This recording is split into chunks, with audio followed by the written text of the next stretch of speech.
Welcome everyone. Today we have another new episode, and this episode based on climate change and globalization. Then this is our 260th episode, and we are trying to engage with 300 different speakers from around the world. Next month, May 29th and 30, we have our own summit on futuristic leadership. So I want to invite you all in our summit, and it will be 100% free for everyone. We are sponsoring by our own things, and we are just trying to supporting our scholars like Professor Vivas. We have our panelists today, Mr. James Eid. I think we have our Hemant, as well as we have our new guest, Liz from Mexico. A few other speakers will join today's sessions, and I request everyone to share our session, subscribe our YouTube channels, support our World Talent Economy Forum initiative, because we are trying to develop a new ecosystem which is very, very important for Asia Pacific. I want to start with Professor Viva. I'm sure she has a lot of excitement and interesting messages, and different government policymakers, they are actually following our message, and they always all time communicate with us. So Professor Viva, how do you want to define today's sessions, and if you have any presentations for our audience, you can share with us. Thank you very much, Sharif. Well, I guess the biggest thing is that we need to have policy that converts into actionable moves that actually reduce climate change. And the two ways that that gets done is by reducing the emissions that are already happening, or taking out of the atmosphere the emissions that have been put up there and abandoned. So we know we're all struggling with the abandoned emissions, and that's where my particular company comes in. We would like to be able to remove the emissions, but we also know that a lot of strategy needs to be put into place. So I'm going to share one aspect of it that I think is really important, policy. And I'm just going to share the screen for a moment here and see if I can get it up. This graphic that I'm showing of the richest 10% responsible for almost half of the total lifestyle consumption emissions. This is pretty much the most instructive graphic that's been done on this. I was looking over all of them on Google this morning. So what we need is everybody to pull for policy with their politicians on reducing emissions and doing it in a way that makes sense. So where we would look is where the most are happening. Now, it's nothing personal, although it still is a moral issue. It's becoming a moral issue that the wealthiest are going to be grappling with, because we have asked for the wealthy to go carbon negative. So I just want everybody to notice that that half of the emissions in the top few percent, which a lot of us know, but now what we need to do is to get policymakers to convert that into actionable policy. So things like consumption taxes, recreational purchases, recreational equipment, private aircraft, all of these things that are, limited to an exclusive group of people that cause these huge emissions do need to be targeted. So I'll just start with that. I think it's going to be interesting to see what other policy we're talking about today. Okay, Thank you. thank you, sir. Thank you, Professor Viba. Always you enlightened World Talent Economy Forum's audience. You supporting with your intellectual ability, your research papers, with your presentation. Thank you.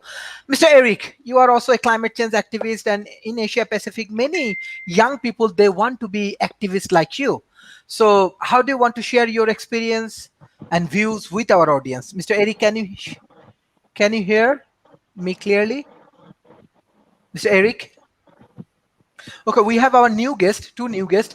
One is Hemant, another one is Liz. So, Liz and Hemant, both of you, can you please introduce yourself and share your views about climate change? I want to start with Liz, then Hemant. Liz. Hello, thank you. I'm Liz Alegra from Mexico, and I'm very happy with you because invited me to this forum. I think that it is super important, and I really think that one very important thing that we as humanity should do is try to connect more with the nature. I think that all the time we are just connected with others, but when I connect with myself, I feel more compassion for the animals. I feel more compassion for the trees, and I think that we need to change our vision or only um, believe in wanting more and more. I think that if we give to the animals, to the trees, space in our mind to connect, we will go to have a better relationship with the nature. Well, that's what I think about that. Thank you. Hemant. Thank you for the invitation. Thank you. Thank you. Hemant, how are you? And can you please introduce yourself? What the Yes, present sir. condition right now? I think you are from India, right? Yes, sir. Yeah. Namaste to all of Okay. you. First of all, thanks for giving me opportunity to introduce myself. I'm Hemant. Belongs to India. I have completed my bachelor's in economics, political, and geography. Uh, okay. Global global warming refers to the heating up of Earth due to human activities. The ozone layer protects us from harmful UV rays or generally, if we see the common definition of global warming, it is the rise in global temperature, uh, mainly increase in the greenhouse gases in the atmosphere. Or if we see the climate change definitions, it is refers to the increasing in changes in the measure of climate over a long period of time, including precipitation, temperature, and wind patterns. Uh, Mhm. and on the current situation of climate changing is very tough and Mhm. Okay. Thank you. Mr. uh, Jamsid. Thank you. Mr. Jamsid, how do you want to mm, analyze today's topics and how uh, do you want to share your global views? warming it is the long-term heating of Earth climate system observed since the pre-industrial period between 1850 to 19th century due to human activities, primarily fossil fuel burning, which increases heat trapping greenhouse gas level in the Earth's atmosphere. The term is frequently used interchangeably with the term climate change. Though the latter refers to both human and naturally produced warming and effect it has no on our planet. It is most commonly measured in the average increase Earth's global surface temperature. Mhm, mhm. Thank you. Thank you, Mr. Jamsid. Thank you, Sharif. It's wonderful to be on your show again, and it's nice to meet your new panelists. And I couldn't agree more that. And the issue of climate change, we have people that first off deny it because they don't see it, and then we have people that say, "Well, climate change has been part of history for eons." Of course, we have climate change, but what does mankind have to do with it? Well, I think since the dawn of the industrial age, we have seen climate change exacerbated by dumping uh, toxic waste into rivers, pollution into the air, and we have seen the results. They are now undeniable. But the issue is that we're coming up to the point of no return. If we do not take action and action soon, we will not be able to undo the damage we are doing to the environment. And we are part of the environment. So if we damage the environment, we damage ourselves. And we are already seeing species go extinct. So this is not a game that we're playing. It's not a point of view discussion period anymore. It's a time for action. And if we do not act now, we will not be able to act. There are people who think that, well, technology will solve it. When it's a big enough problem, we'll pay attention to it. And we saw this in the United States. We dumped toxic waste into our rivers. And it wasn't until the rivers caught fire that we took action. So what are we waiting for? The oceans to catch fire? Come on. This is something that we must act on, and we must be united. It doesn't matter what country you're from or what language you speak. We're all in this together. So thanks again for your show, and I always learn something, and I can't wait for the rest of the panelists to join in. Thank you. Madam Ali, how do you want to analyze today's sessions? And especially you are very innovative. You have your innovative group of peoples. How do you want to share your experience with our audience? Okay, well, I agree with James, actually, that there's an interconnectedness that goes across the globe, and it's never been more apparent than since we've been locked down. And essentially, what we do to the air and the water kind of comes back on us. So I think that thing is that industry needs to be responsible. And there's an interesting documentary that the BBC did about the fashion industry.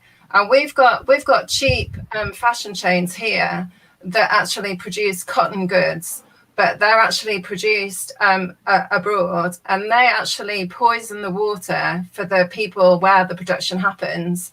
And it's our environment officer here that is the only one that can change what happens. But because our rules are so strict, and I think it's over in Asia or India, I can't remember, but I'll find the link and post it. But essentially, we're having a terrible effect and putting kind of dangerous chemicals and toxins into the water supply that people drink and wash their clothes in, and it's because of our cheap fashion that we do it. So essentially, it's really easy to put our hands up and pretend that we're not responsible, but we're all partly to blame. And if we drive cars, which I do, so I'm a real environmentalist, but I drive a car, and it's the only way to get from A to B, really, in a rural area. And so I think that we're all kind of part and parcel of the problem as well. So we can't just pretend that we're not part, because, our choices that we make massively make a difference. So it's not going to be an overnight, but it's definitely the David Suzuki Foundation is a foundation that's really worth looking at, and that kind of interconnectedness he's been talking about for the last 20 years. So I think it's something that we all need to take on board, because we are getting to the stage when we won't be able to pull it back if we don't do something different. So yeah. Thank you. Thank you. Professor Viva, you are a scholar as well as you have your own startup. You are developing a strong solution for this world. Besides that, I love to know more how, example, South Asia, Asia Pacific can produce a strong ecosystem, produce more scientists like you who can solve critical problems, as well as how we can collaborate more scientists like you who can help us to overcome from this climate change related problem. What is your advice? Can you unmute, please? I think that for the Asia Pacific, what you want to have is more government policy that supports innovation. I know there are lots of ecosystems around the United Nations that are supporting adaptation, but actual mitigation, the United Nations is a little bit, their hands are slightly tied, because their mandate is to look after third world countries, second world countries, and they sort of exclude the developed nations. And while we've been working with the United Nations, we have reminded them that as a first world country bringing a technology like ours, a global mitigation strategy, that we owe everyone else this technology. We are responsible for a significant portion of the emissions, and B, we're willing to work with your infrastructure to get the solution accessible to everyone on the planet. So that's what we've found at Reduction Tech, is that the government policies just need to be changed. So when people find a missing aspect of climate action, they need to think about how that translates into a possible policy. So, for example, I have a book called Policy Worth Stealing, and it's available on academia under my name, Viva Cunliffe. It's about a year old, and it talks about the different policy that has been written in the world that I selected and think is worth being repeated in other countries as well. There's some discussion about other innovative policy innovations as well that some people might find a little bit unnerving, but I think that if you have a look at it, you'll find that there's a significant start has been made in some of the developed nations on turning the policy around to make it useful. So I will just leave it at that for you. I hope that answers it. I think, just voters need to be telling their politicians what kind of policy they think would actually create change. Okay, so that's what I think about that question there, Sharif. Thank you. Thank you, Professor. We have our new innovative and young and energetic participant today. So, Liz, what is the role of youth community who can engage with these climate change related activities, can develop different kind of projects, help to solve the local ecosystem? What is your advice? How you are working? How we can develop more young people like you? Okay, I will tell you, well, and to all the people that don't know me, I'm mother of two children. I'm an artist. I like to paint and to dance and to do many things. And I am also a businesswoman since 2000. And I think that we, the people, common people like me, we must to focus in our self-instruction and also to be very focused in our awareness. We need to have awareness in how we live each day, and how what we eat and what we are thinking all day. We must be awareness about the relationship with the animals, with the nature. And I think that if we are with awareness with it all, we really can do a change, and we will go to have a new vision of how we can change the things. Because I think that we can say that we will go to do many things, but first we need to change our mentality to can change really the habits, the daily habits. It's my opinion. Thank you. Hemant, you are from India. At Yes, present sir. situation, India has, I want to say, many challenging situation, especially in healthcare system. Yes, sir. So, what's going on? What is your area situation? So, how the young community is actually collaborating right now to solve this problem? Yes, sir. Um, Today, firstly, I want to tell you that India is a developing country. We are in developing stage. Uh, the health situations and the health facilities are developing gradually. Government sector investing a lot of money in that sector, and the the area of service sector in Indian economy is increasing, uh, which uh, which gradually which shows the an increased participant of new generation in service sector and IT sector, and there is a lack of awareness in youth of Indians, uh, because on matlab, uh, they have pressure of financial pressure. There is another problems like poverty and financial problems lo- uh, are are more. So we have a lot of pressure of that. So Thank you. Thank you. Mr. Jamsid, yeah.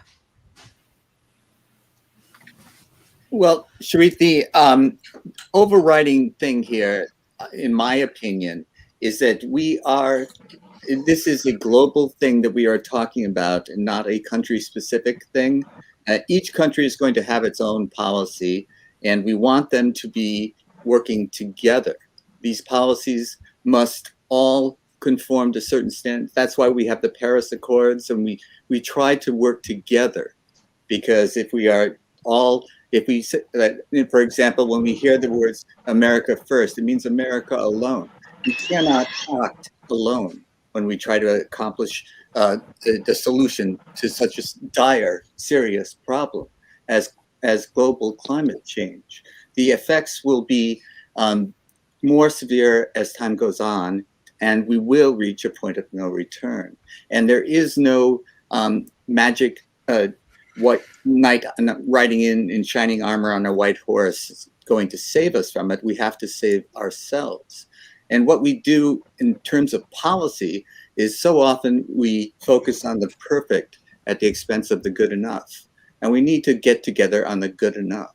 We'll never be perfect in our solution. And we can spend a lot of time arguing about the perfect when we really just need to agree on what's good enough to avoid a disastrous occurrence in our world. We're not talking about a country, we're not talking about a city or state, we're talking about the globe.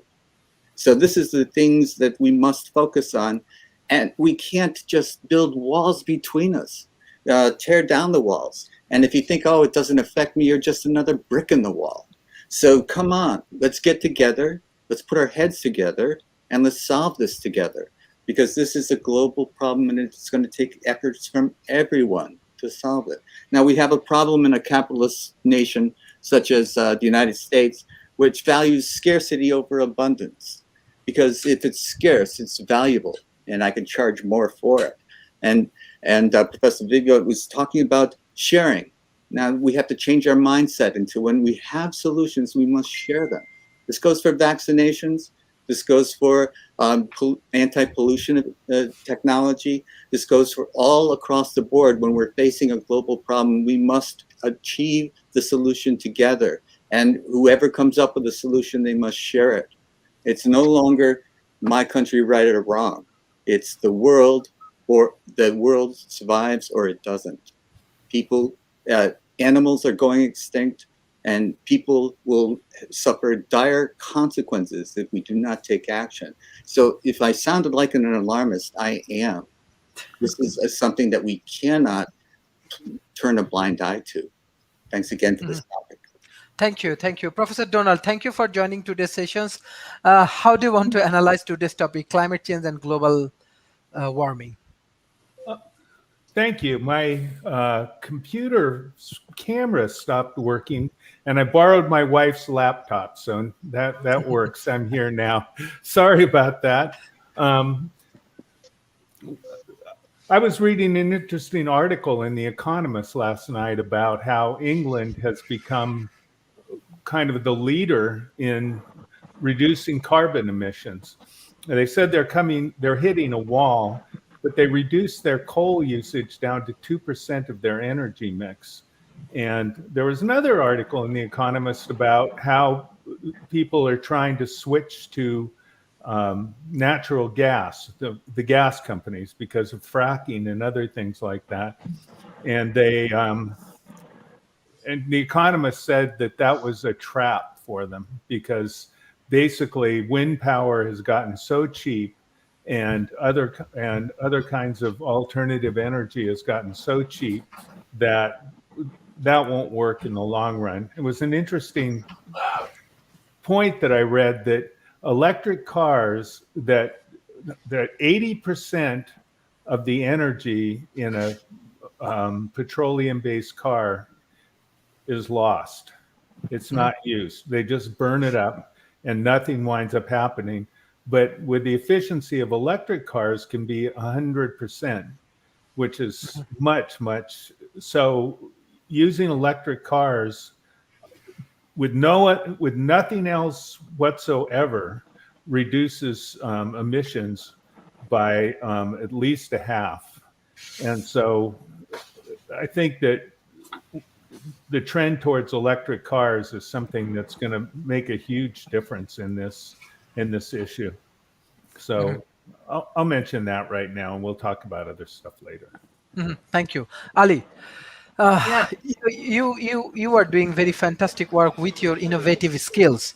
But we'll have to know more what's going on inside UK, especially Britain, Yeah. especially how they're solving these climate change issues, even the COVID situation, the present situation. We want to know. Yeah, what's interesting is when we got locked down this time last year, one of the things that reduced was the emissions from cars because no one was traveling. So there was a massive, and instead of waking up to people's ignitions being turned because they were going to work or school, we hear birdsong, and we still do that now because our lockdown's only just lifting. And what's really interesting is it's enabled people to think differently. So quite a few of my friends, their husbands are working from home in their office space, so they're not constantly in traffic. So essentially, I don't know what the percentage is, but there's a massive shift in the fact that people have realised they can and do operate from home, and they only have to do somebody that I know is a site engineer, so they go to site, but they do most of their designs and have their meetings online now. And that wouldn't have happened if we hadn't locked down. So I think, and even the online schooling and education, essentially, if we weren't put in the position, I don't think anyone would have pivoted as well to realise the opportunity that this kind of brought, really. So I think the thing is that we need to reframe and rethink things. And nature, I live in the middle of the Cotswolds, which is one of the most beautiful parts of the UK. And we've got the Cotswold Hills right outside of our doorstep. So we go walking. And essentially, that connection to nature, I've never lost and I never will. So many people that live in cities and towns do. And essentially, we have excursions for children to come into rural areas so that they can see sheep and fields. And, because children in inner cities don't see that. And essentially, it's time to realize that we're part and parcel of nature and we depend on it. And the ecology of the world's much more important than any economy. And essentially, until we stop realizing that we've got to continually profiteer and make money and realize they're just human constructs, but without valuable resources and clean air, we're in trouble. And and that's it's our own making, but we need to undo all that stuff that we because essentially, one of the things that happened in lockdown is that it felt like I stopped chasing my tail. So I wasn't doing the school run and I wasn't trying to juggle being a parent. I got time to breathe and reconnect with what was important. And essentially my family and the people that I love and our community pulled together and they care about people. Essentially, if everybody did that around the world and they look locally first, but reach out globally, that's where the solutions are. So you don't have to have I think we need to ask questions of the big corporations that are still getting away with polluting things and kind of smoke screening what they're doing.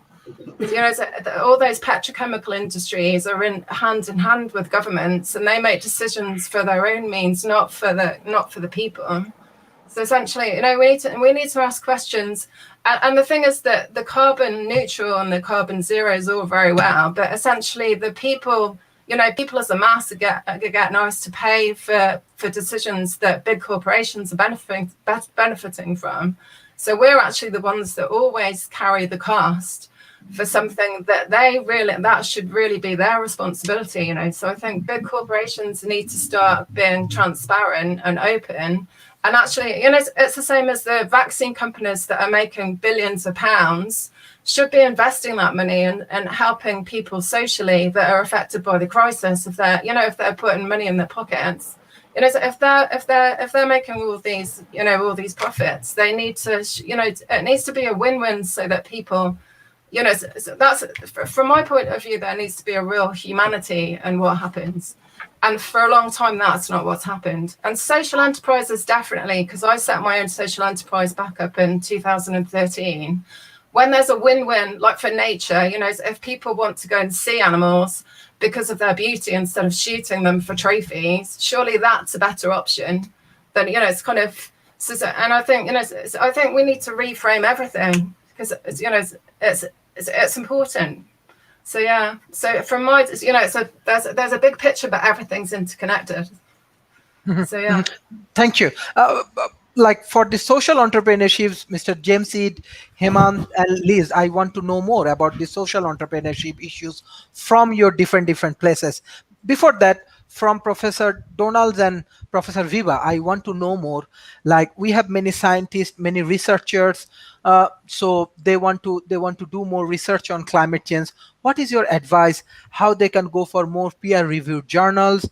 How they can select the problems and do some research?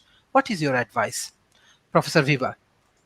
I think that aside from knowing that there is a bit of a paywall for a lot of peer-reviewed journals, if you can find a way with your library to get the library's registration number, institution number, that would go a long way in removing some of the barriers to get at some of the peer-reviewed research. For example, in British Columbia, some of the university libraries, if you go in person and use the computers they supply in the library to access their peer-reviewed research, you go a long way, and you can just download the documents and take them on your thumb drive to your own computer. So it's not too inconvenient. So you can do that.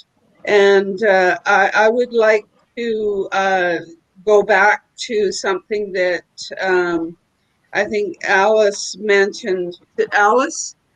Ali Ali, mentioned the David Suzuki Foundation. Yes, one of the things that I saw was a big struggle for David Suzuki was when trying to impress the governments about the interconnectedness with nature and that we should treat it as something more high priority. I realized that really what's going on in the mind of a lot of politicians is they don't see that the planet or the atmosphere is infrastructure. Now, if we change that meme over to those underpinning facts that, the planet underpins our entire life, and it's a very complex web that does that, I think that if we all try to teach that they need to, call it what it is infrastructure, and governments typically are, their business is about maintaining different types of infrastructure for us. I think it'll cause a shift over into the political world where they're worrying about the lights, the roads, the sewers, the electricity, and the utilities, and realize that the planet, the atmosphere are also on that same list. So that's one meme that I would suggest it be shifted. The other one is with COVID-19, something very interesting is happening with people staying at home, which Ali also mentioned a lot of really important things about it. And I think that what we need to do to shift the whole staying at home meme into the climate change context is to tell people that you are now taking a zero carbon day. So everybody in Asia, everybody in the Western countries, everybody just know that we're taking a zero carbon day, and that is a positive and constructive thing for climate change. So I also call it in my writings sheltering in place, because it is a climate emergency. But so you can look at it two ways. We can shelter in place or take a zero carbon day, whichever way you want to look at it. So those are things that I think individuals can do to shift the memes around what's happening and bringing it current to climate change. Thank you, Professor Viva. Professor Donalds, like, what is your advice, especially for researchers and problem solver? I loved what everybody said. I really want to support what Ali said about the idea of externalities, which is when basically a company does something that, for instance, pollution that costs money to clean up, but they don't clean it up. They make more money, and they're doing it by shifting their costs to everyone else. And one of the things that we do in the United States, and I'm sure other countries do, is we actually subsidize oil companies. We pay them. We pay them with our money, our tax dollars, to basically ruin the world, and that has to stop. I mean, and those are the kinds of things like that people are saying about becoming aware. And I'm going to my recommendations about research, but I want to say something. I watched a fascinating video on Yale climate connections. I usually don't watch videos like that, but that was such a reputable source, I thought I would do it. And they gave a quick summary of the infrastructure that was created after World War II and in the 50s to question science. Basically, it's a huge propaganda thing that's been going on for years. And one of the things that'll happen is you watch a news, I wouldn't call them a news outlet, an entertainment pretending to be news outlet like Fox News. And what they'll do is they'll get two scientists and the two or four scientists evenly divided. And then they say, we want to give you both sides of the story. So two of these scientists believe in climate change and the other two don't believe in climate change. And they're going to have a discussion. The two that don't believe in climate change are invariably from an organization called the Heartland Institute and some other things that were funded by oil companies for the specific purpose of obfuscating knowledge. And so there has been for 40 years a systematic attack on science and a systematic attack on truth, and an attempt to create an alternative reality that's been quite successful. And it's actually bled into the whole society. So the expertise that was developed denying global warming has caused people all over to start questioning science. So anti-vaxxers are, to some degree, a product of the war on science and war on truth that the oil companies have been doing for at least 40 years. Another one is the Heritage Foundation. But there's Heartland Foundation isn't the only one, but there was a couple of people there that were weathermen that they hired and pretended were scientists. But regardless, then the question gets to be is how do you research and get good information? I want to add something to what Ali said, which is that a lot of the good research is paywalled, but I've discovered something. If a professor writes a paper, I've written, like when I write papers, I put them on my website. It's perfectly legal for me to do, so anyone can get them. However, you don't find them because they're not indexed in the way that good scientific articles are indexed. So what you do is you find an article that you think is interesting, cut the title, and paste the exact title into Google. And probably 90% of the time, you'll be able to get that article. So that's one real good way of getting around paywalls, just sitting in your house. Another one is a place called Z Library, and just Google it, Z Library, and they have millions and millions and millions of papers that are all available for free, and millions of books that are available for free too. So I would highly recommend that as a source of being able to find things. Then what I want to say is that I find, just as an ongoing way of keeping up, is I read two journals. One of them's named Science and the other one's named Nature. And these journals are pretty much the most highly regarded journals that there are. And their process of peer review is extremely rigorous. So which means that every time there's a paper, a group of scientists who are experts in the field read the paper and check it for accuracy.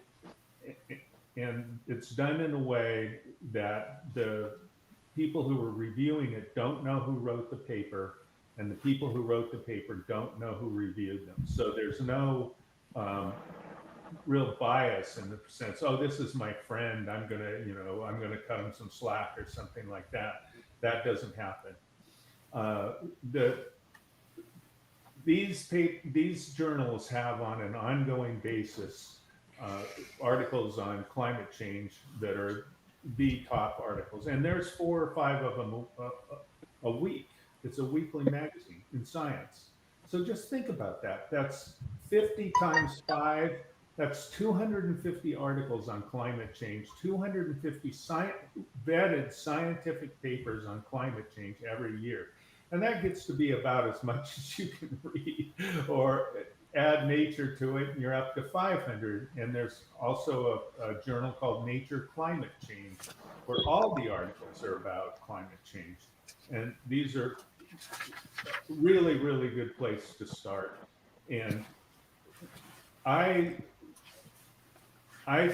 get an academic discount, so it's not that expensive to subscribe to those journals, and all universities have them, so you can get those pretty easily. So I'd say that's a really good start. But then, looping back to what I was saying in the first place, how do you kind of decide what's real, what's facts, and what's not facts? And by a fact, I mean something that has strong evidence for it, actual evidence. And we're subject to so much noise, or not just noise, deliberate misinformation. People are deliberately trying to confuse us, deliberately trying to deprecate science and scientists.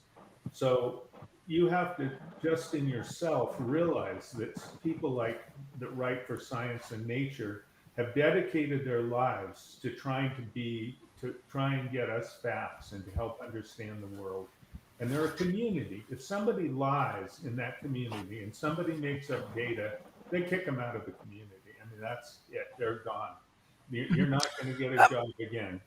So I would really highly recommend that if you look at things that end with .org and highly respected journals like Nature and Science, you're going to be able to get information that's far more accurate than you'll get from media sources and just Googling the internet. Don't just Google, because you'll find what you want to see rather than what's actually true. Okay.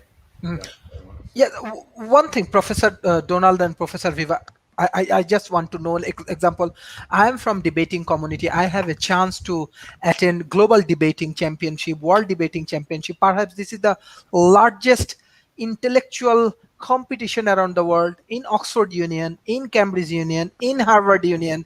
Everywhere there is a debating, and it's happened in between. Even climate change, there is a debate. If you see in YouTube video, I can share with our audience. Is it the process wrong? Like example, if someone say, okay, I don't like climate change, someone say, no, scientifically it's true. An audience has the right. They can figure out the right thing. And in the intellectual community, in Oxford Union, in Harvard Union, in Oxford Union, like in Cambridge Union, it's very common.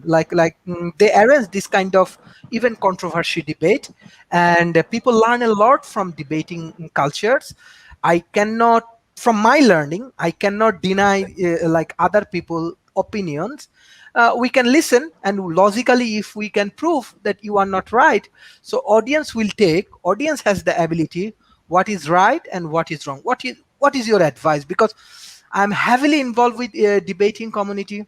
We get a very good result from theirs, and we find people can understand what is right and what is wrong. What is your opinion? I want to say quickly that in a formal debate, there's people checking you. In other words, if you are in a formal debate and you just make stuff up, you could conceivably get caught. And so there's a structure to it. You don't, if you have a debate where the people can just make up facts and say whatever they want, then it's not, you could easily lose, because I can just say, well, it's been proved by NASA that the temperature isn't rising. I mean, why would you say that the temperature is rising? And I could say, Joe Schmo, one of the janitors, who happens to be one of the janitors at NASA, or is something completely unrelated, believes that, and he's a scientist at NASA. So in debating, that's a logical fallacy. That's the fallacy of incorrect. It's early in the morning, so the name's just eluding me for a second. But yes. Incorrect sources. Incorrect sources. Well, but that's not the name of it, but yeah, that's what it basically is. It's when somebody who's an expert in one field weighs in on another field, and just because they have a PhD in something, they are considered to be they're considered to be an expert in everything. And so anyway, in debating, I assume you'd get caught for stuff like that. If you make logical fallacies in debating, you'll get caught in it. But logical fallacies are fabulous way for propaganda. And so there's a wonderful website on several wonderful websites on logical fallacies. And I really, really, really recommend that everybody look at those, because I think a good debater can recognize them, but most people can't. I'm just sharing the climate change debate from Oxford Union. I think the audience and even the scholars, they can see. I think this is a high quality debate, and logically, both of the things I have a chance to attend in the Thursday night debate few times. No, several times I joined this Thursday night debate, and Oxford IV and Cambridge IV. This is actually very good intellectual collaboration. I want to say intellectual abilities that you can prove your things logically, and all of the audience also highly educated. So this is very interesting. So Mr. Jamsid, so what's your view about this social entrepreneurship, and even we have our young entrepreneurs? How do you want to share your views for solving these climate change issues? Unmute, please. This is for me, or for whom? Sorry, Jamsid, Mr. Jamsid, I come to you. That's okay. Thank you, Sharif. And I think Professor Donald makes as much sense on his wife's laptop as he does on his own computer.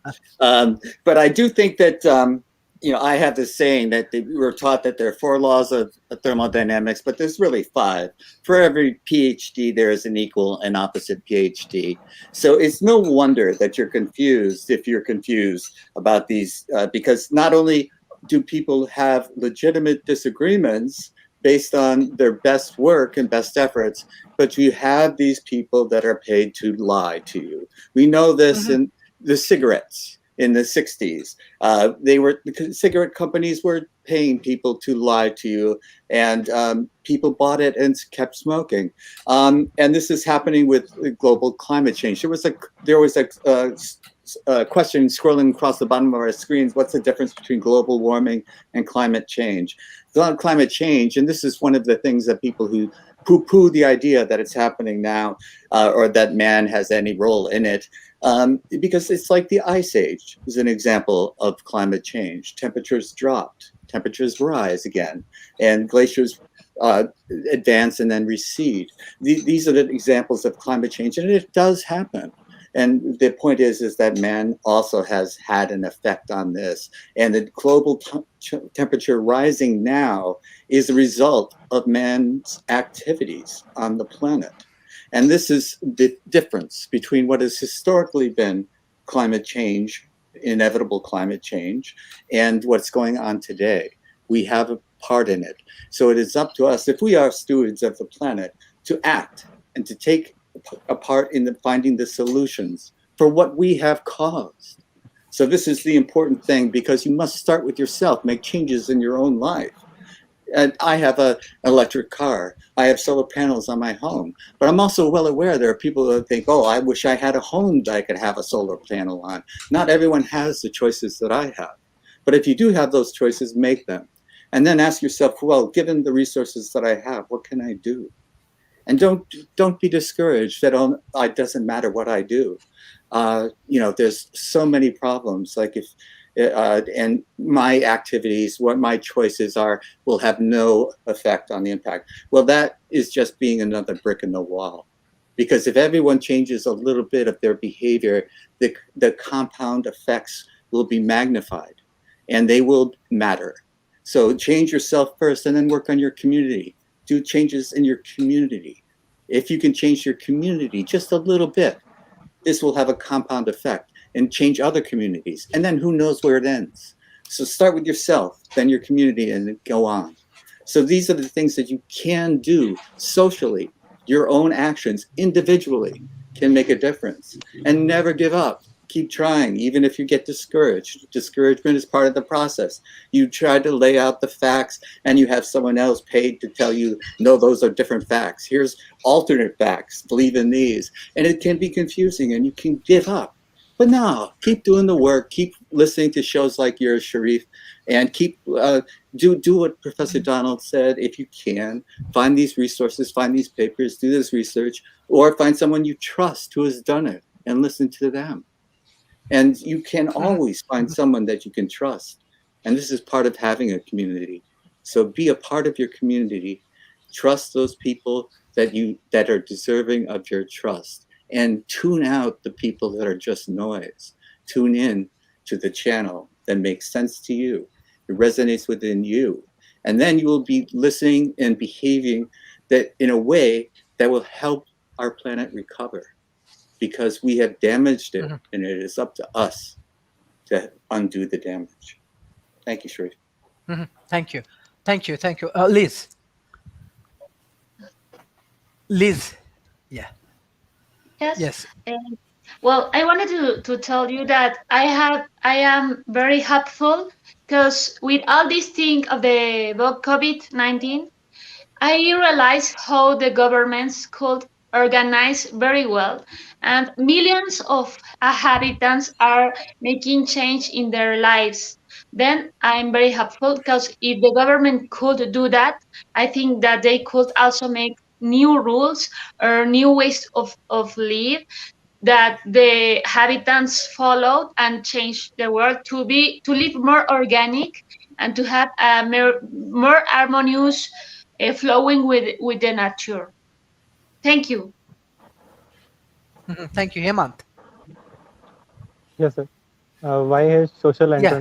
entrepreneurship a solution for climate change? Sustainable Yes. development Yes. sees Exactly. entrepreneurship as a conduit transformation. This is because it can develop sustainable products and process through innovation to meet social and environmental concerns. While sustainable entrepreneurship exploits economic opportunities linked to market failures, social entrepreneurship are driven by slightly different motivations as they aim to promote inclusively to meet social needs. Both aim to develop sustainable business. While sustainable development aims to restore and conserves the natural environment, social entrepreneurship creates a blended value of economic, social, and environmental values that focus on community and social development. Such social entrepreneurship and sustainable entrepreneurship not only share common goals but are complementary. The Global Entrepreneurship Monitor describes social entrepreneurial activities as kind of activity, organization, or initiative that has particular social, environmental, community objective. It can operate in all economic and social sectors, such as economic development, environmental conservation, social welfare, human development, arts and culture, preservation, health, agriculture, education, etc. Thank you, Madam Ali Rai. There is some question from audience, so I want to ask questions, Madam Ali Rai, then Professor Viva, and then Professor Donalds. So it's very basic question, but they want to know more about global warming. What is the difference between global warming and climate change? So Ali, how do you want to analyze Yeah, this I question think from I our think audience? there's an argument to be had. So some people don't believe that man's having an effect, and there's kind of a natural process going on. But essentially, you've got to be foolish not to realise that if you put poison in the air, that you know it has a detrimental effect on public health. So essentially, you still need to. You know, and I think the long-term effect, it does make sense. You know, if you look at the fires over in Australia and California recently, and the ones that are going in South Africa at the moment, and that there's, and the temperatures even in England, that we've had the highest temperatures on record in the last few years. So essentially, you know, you don't need to, you don't need to kind of. It's kind of obvious that there's extreme things going on that people are contending with, and that was before the COVID crisis that all the forest fires hit.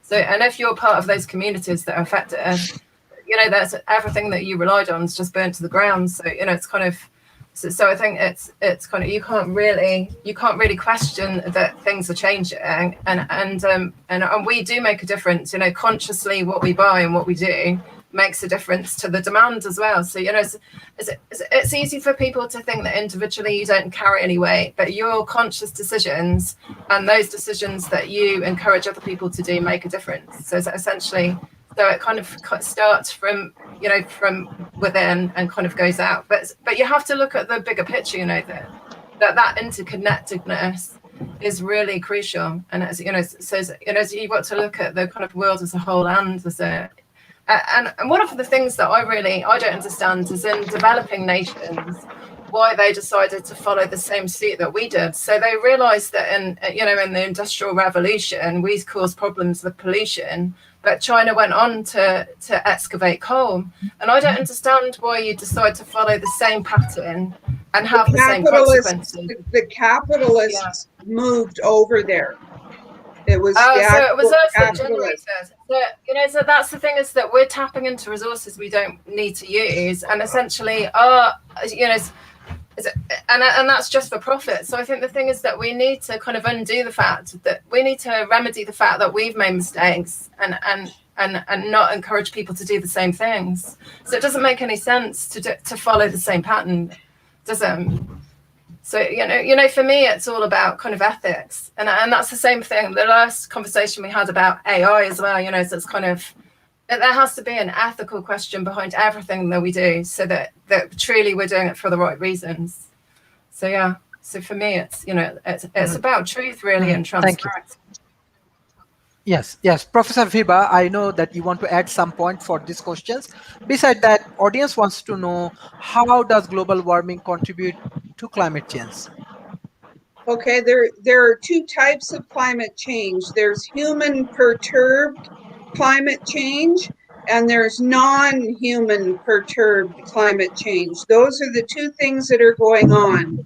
And the climate obviously is the interconnecting concept for both of those types of climate change. They're absolutely connected. It's the same medium that we're working with. So that's how I would explain the difference between global warming and climate change. Global warming is a human perturbation of climate, while the climate has various ways it can change. And we know that the warming causes an excess of energy, which translates into more mechanical problems in the weather around us. So there you go. What was the other question about climate change? Is it real? One is the yes. Okay. Well, I How think how global warming? how does global warming contribute to climate Yes. change? So so global warming is the human perturbation that causes the changes that we see. For example, at the pole, we have a polar vortex that has degraded into Rossby waves, which are just a loosening of the movement of the air because there is more loss of heat to the poles. The poles are warming up, and therefore the steady polar vortex line that we had is not capable of maintaining itself because there's not enough of a temperature difference anymore between the pole and the lower latitudes. So that falls apart. That is a change. So that is a climate change, and it also impacts the weather, as we know, and it's changing the way we're looking at our food supply now, because we have these troughs and peaks that are now visiting us on a regular basis to make things cold and wet or hot and dry, because the waves have collapsed down on top of that ground for us to cause those changes. So not only does the climate change, but the meteorology changes as well too. So that's very important human perturbation of adding the greenhouse gases, which are behind the warming. Mhm. Thank you, Professor. Thank you. We have our new guest, Mark Lee Joanne. I'm coming to you, Professor Donald. There is a specific question for you from our audience. What does NASA explain about global warming? Well, you you need to go to their website. I mean, they Mhm. have been using satellites to measure the temperature in new ways. They're putting up thousands and thousands of satellites.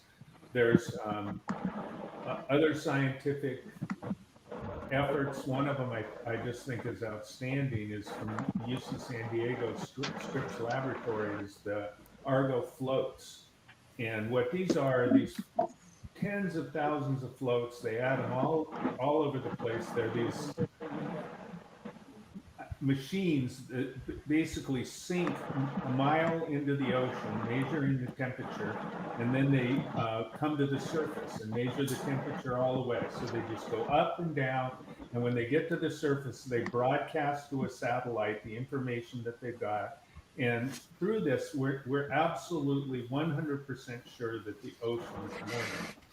And NASA has also done similar things by measuring different parts of the atmosphere with all kinds of things, not just satellites, but they use balloons, they use every method that they can think of to measure the temperature in the atmosphere. And you can see very clearly from the measurements that in both cases, the temperature is steadily rising. I'd also like to make a comment on the previous question, which is what's the difference between global warming and climate change? What I always say is global warming and the resulting climate change, because there was an attempt to obfuscate what climate change by saying, well, scientists can't even make up their mind. They called it global warming. Now they call it climate change. This is just, just shows that they're incapable of really having any particular conclusion. But what is climate? Climate is basically the statistical distribution of weather events. Um, at least that's how we measure climate. And when I say that, I want to say that if you really want to understand nature and science and the journals that you read and the information that you get, do take a statistics class. It's absolutely critical. There's a wonderful book called How to Lie with Statistics too, that helps you understand some of the ways people try to trick you with statistics. So the heat that NASA is measuring and UC San Diego is measuring, a simple, easy to understand concept is that if the oceans are warming, they evaporate more water. And as there's more, what happens to the water in the atmosphere? Well, eventually it comes down as rain or snow. And the more water that there is in the atmosphere, the more rain or snow there's going to be. So one of the ways we could check is if the global warming is um, changing the climate is we look at how much rain there is. So it's the statistical distribution of rain events. And if we look at it and we find that the curve, the random bell-shaped curve is switched and it's changing, then we know the climate is changing. And water is a greenhouse gas too. It's one of the most powerful greenhouse gases. So then what happens is there gets to be a feedback loop where as there's more water in the atmosphere, it causes the earth to even get hotter faster. So that's a relationship between weather events and climate change. I mean, between global warming and climate change. So, Hey, Donald, I yeah. just had a quick question. Somebody to jump in, but a friend of mine asked me this, and I was curious your thoughts, and maybe the other folks on the panel's thoughts as well. But with COVID that took place, and a lot of us not running around in our cars, and actually don't drive anyway, but there was a lot of people feeling that the climate actually got better in the last year. Maybe not necessarily, excuse me, trying to get a little frog in the throat and everything. Maybe not necessarily because of anything we were doing intentionally. And of course, we did have the tragedy of all of these deaths and everything. But I was just wondering, do you feel that the climate has gotten better? And I actually had the pleasure of on one of my other shows having a guest who actually said that we are in a hermetic atmosphere and everything. So all the water that has ever been here will always be here, and all the earth that has ever been here will continue to be here, and we can't expect to get any more water or earth or anything of that nature. So that was a comment that a scientist friend of mine brought up and everything. But I was just wondering your thoughts about both of those. Well, earlier in the show, someone mentioned that that it's made a dramatic difference. And I read an article in The Economist just last night where they were talking about how in England the amount of carbon they're dumping in the atmosphere has just gone off a cliff, and they attribute it to COVID. But my hope is many companies are discovering that their employees are actually more productive, happier. I mean, happier often translates into more productive, and by working at home. And it costs companies a fortune to maintain offices with the janitors and the power and the real estate and all that kind of stuff. Especially here, real estate, a square foot of real estate around here was cost as much as a house in some places. And I don't think we're ever going to go back. I mean, there's going to be a percentage of people who work at home now. So before it was 5%, maybe in the future it'll be 30%, something like that. So yeah, it's made a huge difference. I think Liz, you want to add some point? Okay. I want to thank all of you because I learned so many things. I need to go because I have a date with one of my sons. And thank you for sharing with us all the things. Thank you. Thank you. Bye bye. Thank you. Thank you. It was nice Thank you. meeting you. Thank you. Nice Thank you. meeting Bye bye. too. Bye bye. Yes. Yes. James Eid and Ali Rice. So, what's your views you want to add for today? Well, I think that the thing that I would like to stress here is that our corporate capitalist corporations are disincented to solve this problem.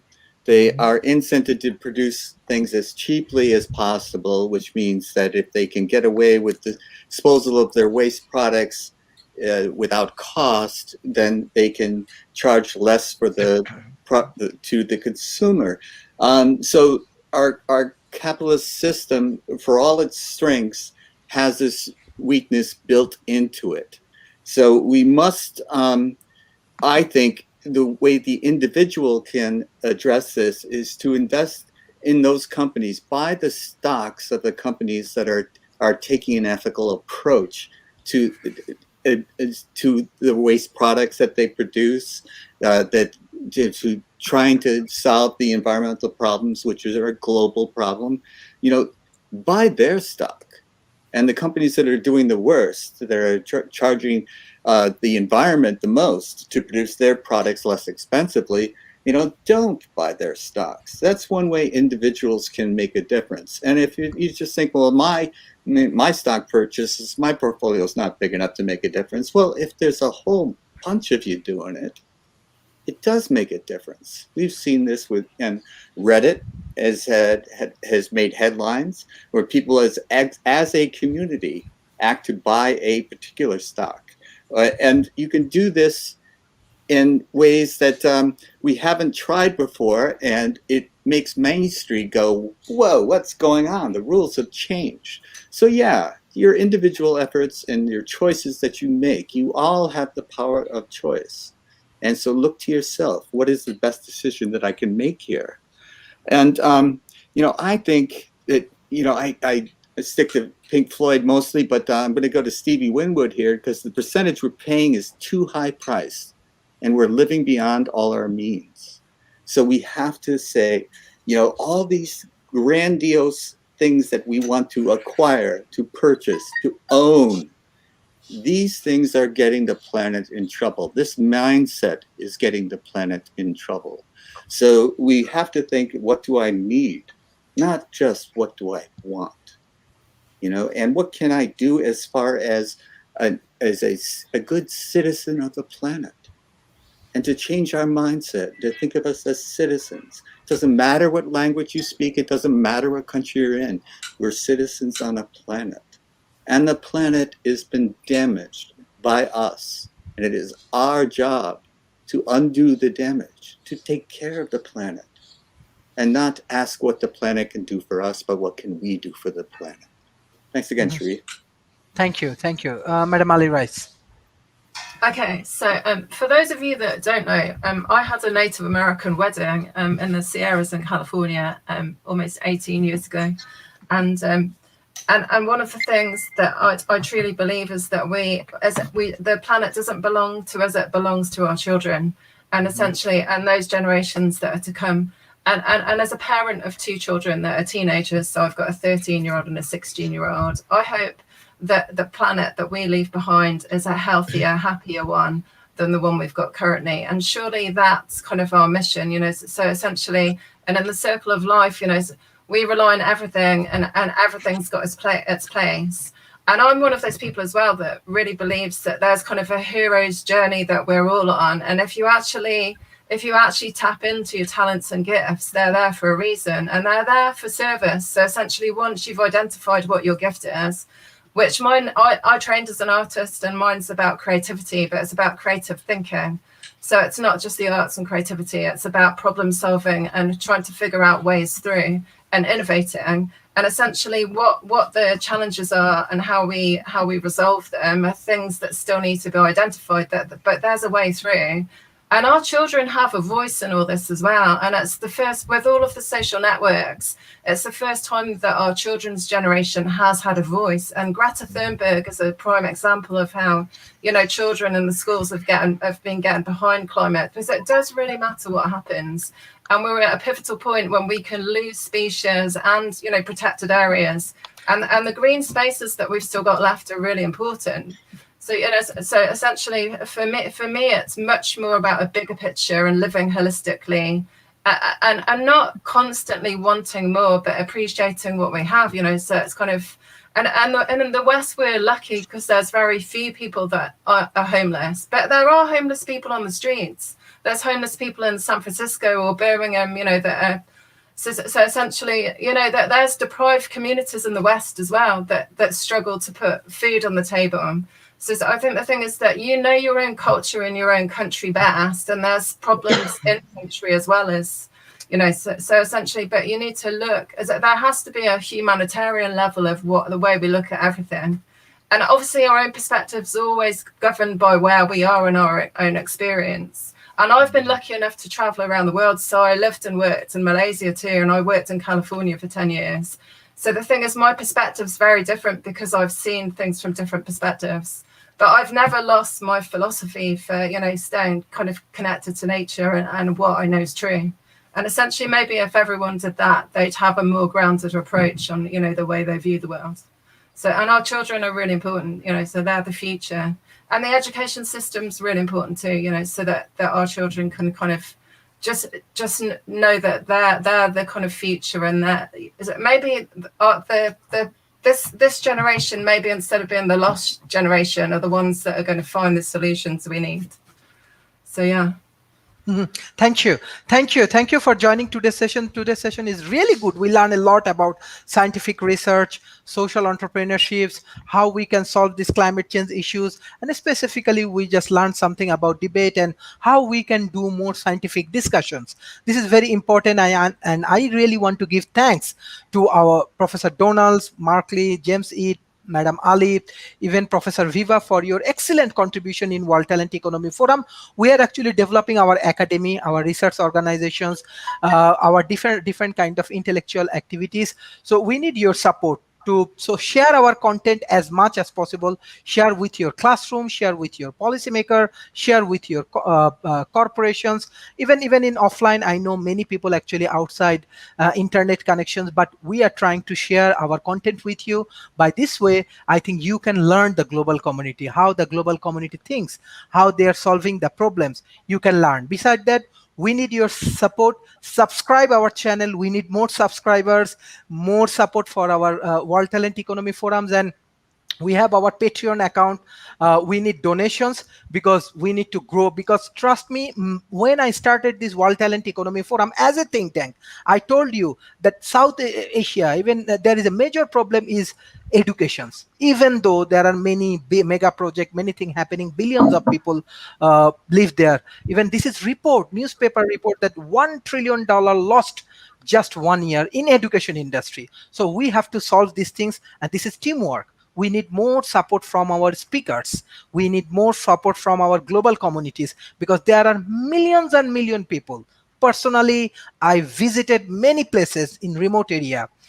They have different education systems and different things. They are actually untouched from modern science, engineering, and technology. So we need to engage with these remote areas people. So this is our objective. We need your support. So support our initiative, support our whatever you want with your intellectual ability, with donations, with your research work, with your project. Anyhow, you want to develop our community, especially from developing nations.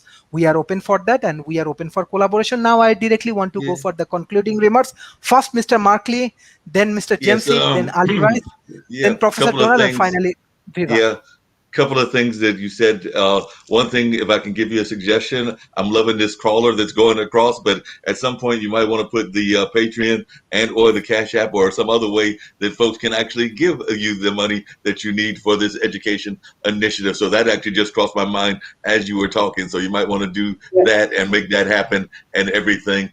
Definitely education and even the conversation around the environment is something that is needed even here in the United States. I'm in North Carolina, and it's something that we don't have enough of in our grade schools and all of that. So I definitely think that it is a conversation that is a global conversation that we need more of and all of that. So definitely I think that needs to happen to the lady that's next to Donald on the screen, at least on my screen and everything. I would say to her that I definitely agree that the youth are going to be our future. I think that the youth are doing some tremendous things, whether you're talking about Greta, whether you're talking about a lot of other folks. I actually had the pleasure of watching a documentary about the youth generation, and it did talk about all the amazing things that they are doing and are continuing to do, whether it's Black Lives Matter, whether it's around gender justice, whether it's around the climate, whether it's around a number of other things. There were even young people that were involved in the Standing Rock protest that was on Native American land, and it's still going on. So there is still a lot of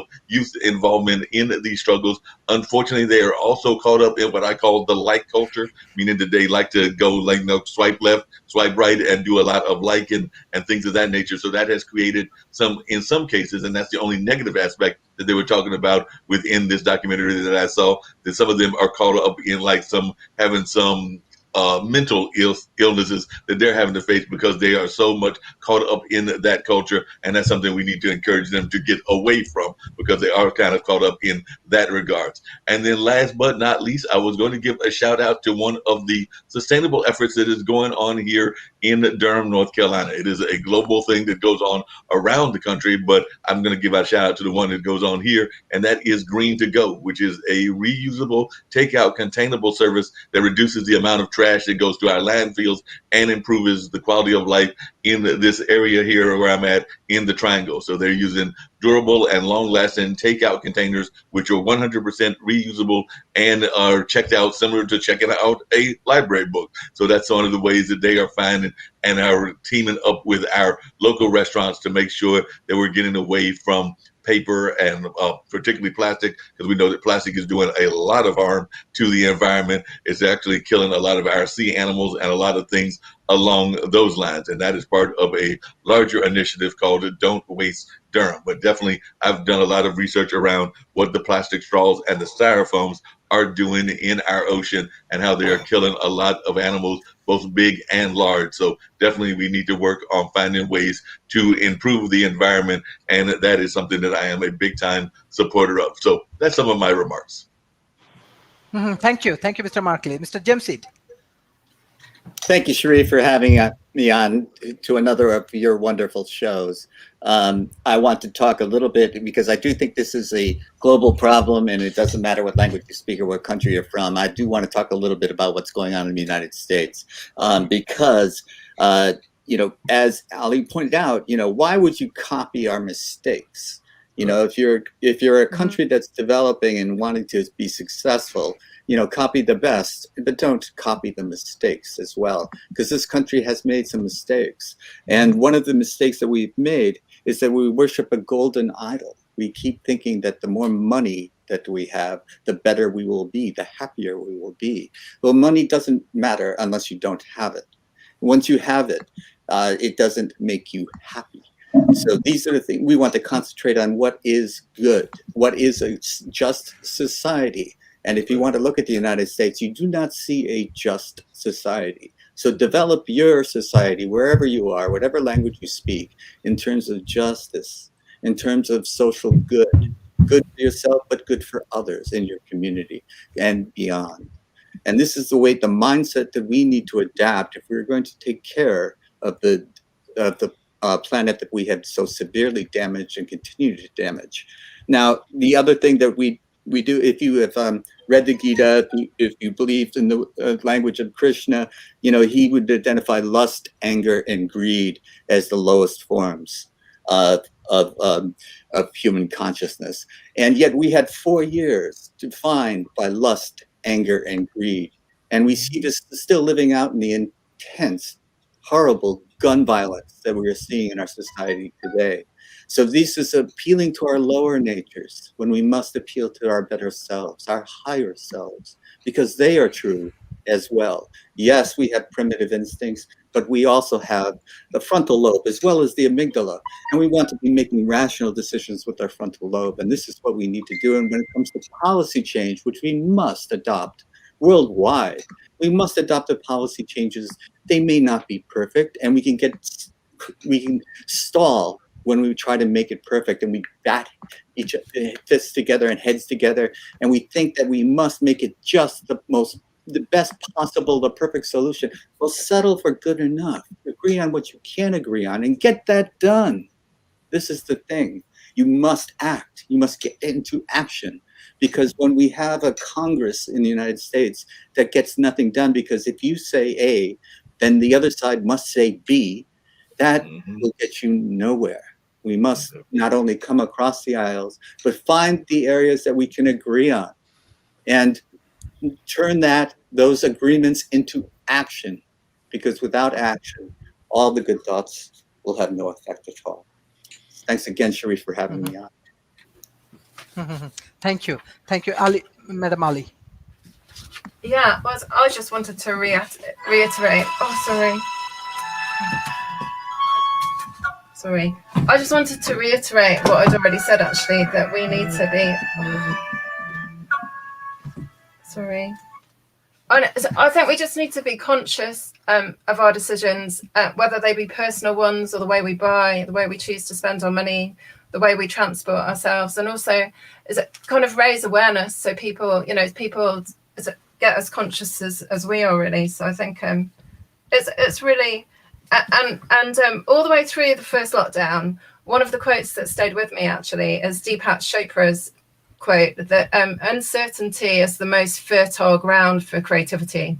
And creativity is not just about making things, it's about kind of innovating and imagining new things and inspiring people to do the same. And I think the social entrepreneurs in the world that know where their problems are actually are the ones that innovate because they need to. And that innovation sometimes is based on survival, so that they might need clean water, and the solutions are there. But I think the social entrepreneurs in the world are the ones that are agile enough to identify the problems and make things happen so that they can swing things around. And they've got an agility that bigger companies don't have. So I think social entrepreneurs, even if they identify things and they need other people that carry more weight to come in, they're the ones that can identify. You know, I've worked in education for 30 years and I know where there's problems and where children are getting disengaged. And I know that creativity is key to change that. And it's about value and worth. And that all goes into that kind of heartfelt, you know, children are inspired and engaged because they want to learn and they feel worthwhile, you know, then they're part of a collective, but their individuality matters too. So essentially we're on an individual journey, but a collective journey as well. And essentially that's the same for every one of us wherever we are in the world. And what we do and what we, you know, the decisions we make really matter. And it's not about money. It's about the people that you touch and the way you make them feel and their kind of safety and security and their well-being. So yeah, that's kind of really for me. So yeah. Thank you. Thank you. Professor Donald. Well, there's a couple of things I want to say in the closing remarks. I want to cycle back to what I was talking about in the first place, the question of how you discern what kinds of things to believe and what kinds of things not to believe. And I talk about what Sharif mentioned about debate. Well, debate is about persuading people. It's not about giving facts. So if you go back to Aristotle, Aristotle said there's three main ways of persuading people: facts, politics, and emotion. And if you're not persuading people using facts, then you can switch to emotional arguments. And all of our decisions are emotional decisions. Say you're a scientist and you study and study and you give, you do experiments and you observe the data and so on like that, then eventually you're going to have a feeling that you've got the right answer. And I emphasize feeling because in the end, our decisions are going to be emotional. And that means that we're easily persuaded by people by arguments that actually aren't very good. I just want to quickly tell the story that my sister is refusing to get the COVID vaccine because she had a friend that she thinks got harmed by it. It couldn't possibly be true. So my brother said he got so mad at her, he hung up on her. But I said, well, don't go and tell her facts. Tell her, oh, you want to kill dad. You're not going to get the COVID vaccine. He's 90 years old. You could have a undetectable case of COVID and kill him. But if you get the vaccine, dad's going to be safe. You make arguments like that. And I want to say one thing to Jim. There's a saying that Buddha has that goes around in my head. I think about it almost every day, where he said, hanging on to anger is like drinking poison and hoping the other person will die. Yep. It's don't do it. You're drinking the poison. And leading into that, there was an article in Science just last month about where they studied what kinds of things actually work for getting people to understand the climate change and the kinds of issues that the suggestions that people have been making, all fabulous. I mean, I live in a place where I can go to this and take a walk where there's practically no one.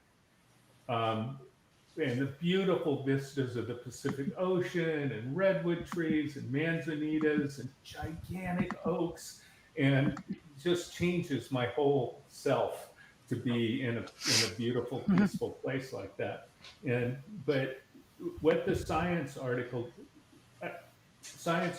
said is that when people start talking about climate change, and you talk to other people about it, and you start just being aware of it, and being aware of how beautiful it is to walk in nature, then that's causing change. It's causing change. So it's a complete verification of what everyone has said, is that if you as an individual can make a difference, and all it takes is to become aware of it and start talking about it and then trying to do the things that you can to make a difference. Excellent, excellent, Professor Donald. That is the point. We also believe that we have to believe in scientific things. But just one point I just want to add. Example, debate is something like that. Example, whole world around the world, like they learn democracy from USA. How they learn? They learn from presidential debate. If you discuss about politics, presidential debate, millions and millions people views the presidential debate. What last debate happened, what Biden say, people know. What the previous president Donald Trump say, people know. So even in the parliament, any decision come from debating. I have experience to engage with Westminster Parliament and some other parliament in the developing nations. Even my friends from debating community, he become youth minister in Malaysia. So Sadiq Abdul Rahman. India, there are many debaters who is now running their government. Benazir Bhutto in Pakistan, she is from Oxford Union. I saw in Oxford Union and Cambridge Union many parliamentarians, scientists, and many people come. From my point of views, and if you see that World Debating Championship is the largest intellectuals gathering around the world, 400 universities, from Harvard University to university from Africa, they joined in these things. This is not like argument. It's all about find out the real truth. Thesis and antithesis, we have to find out the real things. Even in the parliament, we do debate. Why? Because we have to find out the real things, government and oppositions. So this is a scientific approach. How can logically we place the truth?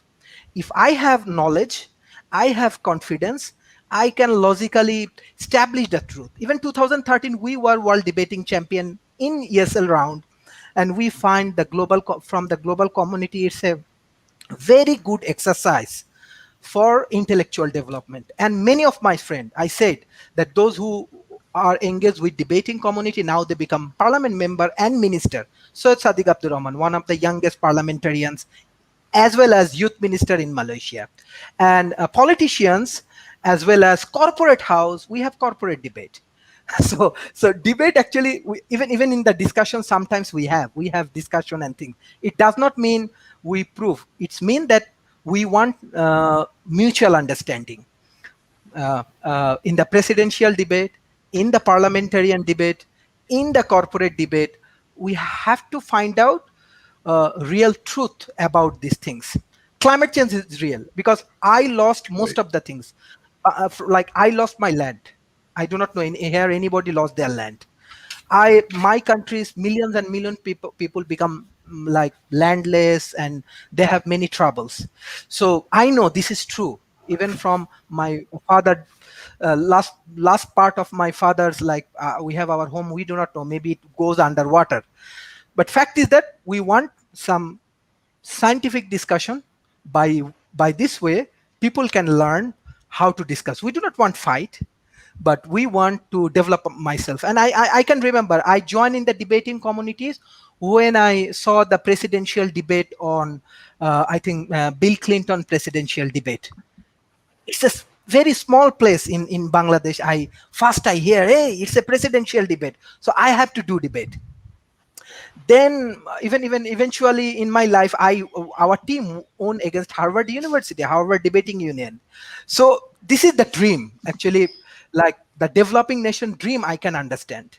So this is the positive way. Even the Denzel Washington movies, The Great Debaters, it's inspired me a lot. It's inspired me to grow Debate Academy. It's inspired me to grow this World Talent Economy Forum. It's not argument. It's all about learning process. Like how we can learn from each other. and how we can grow from each other. And most importantly, we respect people like you. We respect people like today's speakers. So this is very, very interesting session for us. I think Markley want to add some point. No, just going to add, debate is very important. It's definitely a very vital thing, and definitely it's something that I'm a big fan of as well. And I was definitely a fan of that movie, Great Debater, that you were talking about. But I was going to say something that Jim mentioned earlier, which is that as you use this tool and other tools to develop and help develop other parts of the world and other parts of the globe, do not learn from the mistakes that we have made, and we have made some mistakes. There is no doubt about that. I mean, you can even look, there is issues of poverty even here in the United States. The child poverty is ridiculous, the fact that we've even got child poverty here, but it is an issue that even is here. And even land loss is an issue here as well. So while it might not have been done through storms and other kinds of ways that it's done in Bangladesh and Malaysia, I can tell you that in the African American community, a lot of folks have lost their land and continue to lose their land. So that's just two examples that I can give of ways that other countries can learn what not to do. And also the way that we handle our race relations and our relations within our diverse population, because we do have a diverse population, but sometimes we don't celebrate the diversity as much as we should do, even in our own society and in our own culture. And I know that Jim agrees with me on that as well. So definitely that's just some of the things that are examples of life lessons that can be learned from the mistakes that we have made as well here in the United States. Yeah, and I'm sure many students from Professor Viva, Professor Donald, and our speaker, they learn every day a lot. Even they are asking me, hey, how can we do better research? How we can do peer-reviewed journals? How we can do, can you ask me this, that? Because after the session, we have to solve many things. So every day they are learning from today's speakers. It's Professor Donald's consistently, he's supporting us consistently. Whenever he get times, he joins everybody. I actually really grateful that speakers like you, those who supporting our initiative, because it's a teamwork. Without your knowledge, we are not valuable. So we need more of your support. Professor Viva, what's your final comments and thought for today's session? Okay, about the peer-reviewed journals, another thing that people can do, and I'm going to talk about the individual reaching out to politicians in democracies, is ask them to instigate online libraries that are accessible by cell phone to download peer-reviewed papers in your country. Get that library infrastructure going for your own advantage so that you can tie into the information net of the developed world. The other thing I wanted to mention was we have to remember that the planetary system is our ecosystem services. Okay, and there are a few companies that are trying to help with that now in the carbon removal field, and we're one of them. We have an all-natural solution to disperse hydroxyl radicals into the atmosphere to act like a Pac-Man for pollution and greenhouse gases, getting them all at once for a very affordable price. There are others in this space as well, but these are called ecosystem services, and they are infrastructures. They're also known as public goods, so we need to support them. And we also need to tell our politicians to request mitigation technologies from the developed nations where a lot of these technologies are now coming from. So you as an individual in Asia can tell your politician, we know those technologies are there. You can actually show them and say, it's time to put the machinery in place to fund them so that we get the component of greenhouse gas removal started and well done on a global, across the board, everybody involved level. Okay, a recent thing that happened that I just want to share with you, I'm going to do a share screen, is the methane levels. They're currently a problem, and there is a graphic that I want to share here.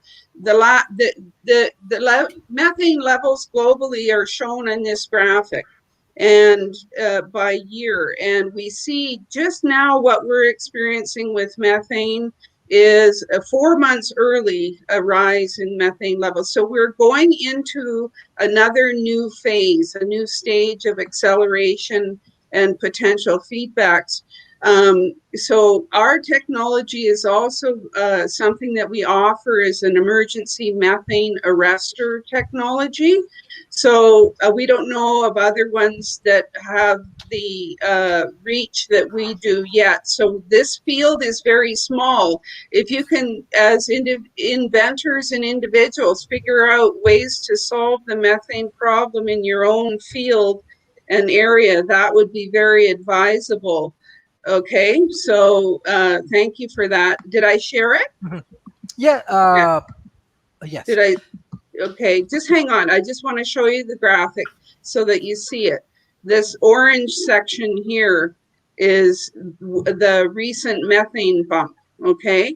So we are going into a new phase that we need to be very concerned about. Excellent, excellent. Professor Donalds, if you want to add, no hard feelings. We feel you as a great scholars. Always you support World Talent Economy forums. Whenever I ask, please, Professor, join anytime, any point. Everyone actually support us a lot. And even in your age, how you supporting our initiative, this is amazing. So we want to move with our academy. We want to move with our research centers. We want to move with our innovation centers. We need more of your support, all of your support and guideline, because this is the teamwork, and we believe we can change human lives. We can contribute a lot. We need a perfect team, because I'm sure millions of people's life can be changed only with your advice, with your guidelines, with your support. And I saw millions of people in my life. They are very energetic. They are very hungry to change the human lives. And I'm really happy when I find from remote area in India, they are developing cyber security projects. From remote area in Bangladesh, they are developing robotics. From remote area in Malaysia, they are developing robotics and AI. But they need the mentorship to make it a global project. So you are the peoples, those who can guide the young community, guide the youth communities, and youth can change the world. So thank you for joining today's sessions. It's really, really great session for me as well. Every day I'm learning from you. Every moment our audience learning from our speakers. This is really great session. So hopefully your support will help us to grow together. Thank you. Thank you, Mr. James Seed, Professor Viva, Professor Donalds, Madam Ali, Mark Lee, for your exclusive contribution to World Talent Economy Forum. Thank you. Thank you. Thank you. Take care. No problem. Thank you.